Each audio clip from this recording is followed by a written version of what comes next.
लक्ष्य आगाज से अंजाम तक।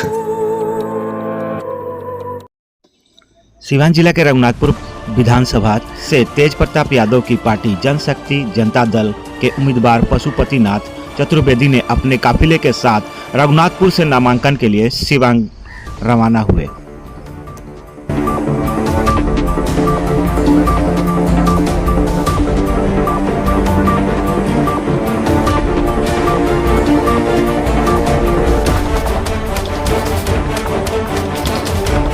आज आप नामांकन करने जा रहे हैं इस विधानसभा से?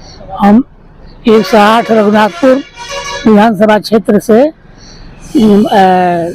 जनशक्ति जनता दल की पार्टी की तरफ से नामांकन एमएलए पद के लिए नामांकन करने जा रहे हैं। रघुनाथपुर में इतने बड़े बड़े दिग्गज खड़े हैं और उस पे आप क्या कहना चाहेंगे? उसके दिग्गज तो हमेशा होते हैं, लेकिन जिनके साथ पब्लिक होती है, जनता जनार्दन का जिस पर आशीर्वाद होता है वही जीत हासिल करता है।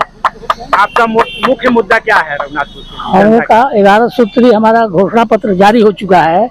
हमारा इस क्षेत्र का सर्वांगीण विकास मेन मुद्दा है, जिसमें यातायात है, स्वास्थ्य है। देखिए यही वीडियो के नीचे दिए गए इस लाल रंग के सब्सक्राइब के बटन को दबाकर चैनल को जरूर सब्सक्राइब कर लें और साथ ही लगे इस घंटी के बटन को भी जरूर दबाएं। तो अगली वीडियो में फिर मिलेंगे दोस्तों, तब तक के लिए धन्यवाद।